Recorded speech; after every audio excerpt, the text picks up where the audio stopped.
بسم الله الرحمن الرحيم. يعني aad iyo aad aan u mahadsantahay Libalil. Maanta waxaan aad ugu faraxsanahay in aan ku soo boqdo xaruntiina Muqdisho Cable.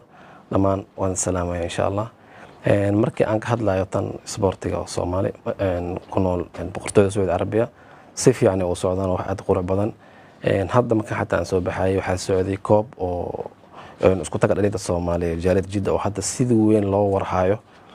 oo haweenkii ay qabtaan tartamada oo hadda hor bacde marka kulay si fiican u socdaan aad u qurux badan way buuxin karaan hadda maadaama wadanka 3 asbuuc miyaan jooga waxyaalo badan aan arkay oo xataa waxaan arkay hadda kooxda qaar hadda ugu waaweyn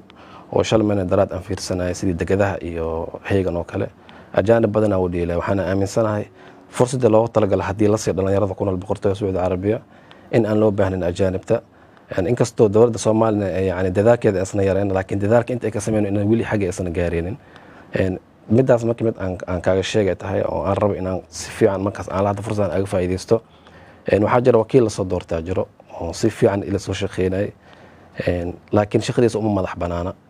safaaradda oo xagga ku nool oo joogta xaggana maka yani way dadaalkeedu way badan tahay laakiin arrimahaas oo kale way ka gaabsatay haddii waxaan aaminsanahay oo fursadooyinkaas la abuuro oo gudoomiyaha ama xiriirka hadda la soo doortay oo ilaa ay kamsan xagga uu joogo haddii fursadooyinkaaniti oo loo fasaxo ama shaqadiisa loo madax banaanay in horumar fiican la gaaro dhalinyaradaasna fursad ay heli doonaan insha Allah way jiraan laakiin bisharciyan bi qaanuniyan ma jiraan markii aan ku dhaho had dad badan aa jira oo aan ila soo xiriiray maadaama xaggan ah gudoomiyaha dhalinyarada isboortiga jaalid jidda dad badan ila soo xiriirayeen oo arin badan igal sheekeysay oo nafs min shakhsiyadooda oo kamid ah markii hadda ay dhacdo in koox ay sajalo ama koox ay diiwaan geliso kooxdu waxay sameynaysaa xiriirka Soomaaliya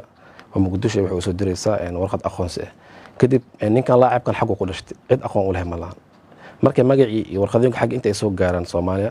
dawladda Soomaaliya waxay leeyihiin ninkan anaga noo diiwaan gelisan ninkan waa nin laacib ah oo rabo inuu fursad ka faa'iideysto oo rabo inuu xirfadiisa ku shaqeysto kooxdana u baahan tahay dan waxay kasbaysaa marka in asigoo u baahan kooxdaas ay dheeli karto hadana in fursadii oo laga burburiyo oo fursad wixii intaas sana wiligiis uu ku hamiyeenay inuu waayo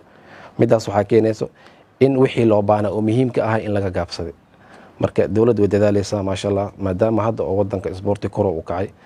safaaradda Soomaaliya xagga ay joogtana ayada bardo in dadaalkeeda insan yareen laakiin wixii loo baahnaa inay ka gaabsadeen waxaan rajaynayaa insha Allah in fursadooyinkaas oo kale dhalinyarada loo abaabulo sidii markaas fursad lagu faa'iideysto dhalinyaro badan xataa waxaa jirto ana aqaano oo 1 2 3 aan ku dhihi karo jecel wadankooda inay imaadaan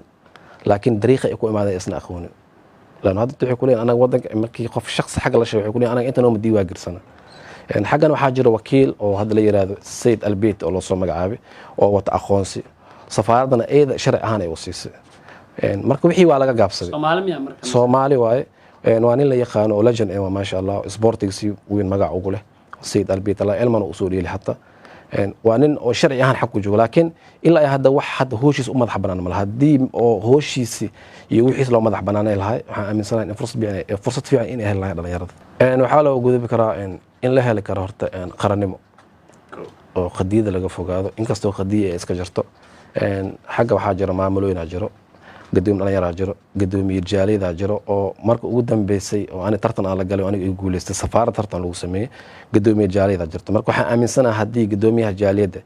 يقدومي حريرك أي وضع شقيان سيد عدي ما وضع شقيان لأن يرى صدق فرص في عنها الدونان سفارة وحرجنا إني عليس صارتو وحنا كسوه رئيس سفارة نفترض كذا حاكمين الحكومة إني حكومة عليس إيه صارتو أرنتاس إلجاري ولا هاتو لأن يرى ذا حاجة وقت جود قضية معي إنه فرصة لو فيريو سيد مركزيتي ومستقبل كودي يهم يجود يكون جاران إن شاء الله أنا قا فرصة أوفا إذا سنايو وحن أنا هل كان كسلام يا إن بعض إسبورت يكونوا البقرتين السعودية العربية قالها مقالة جدة iyo gudigeeyii dhalinta oo hadda koobka si daran door u socdo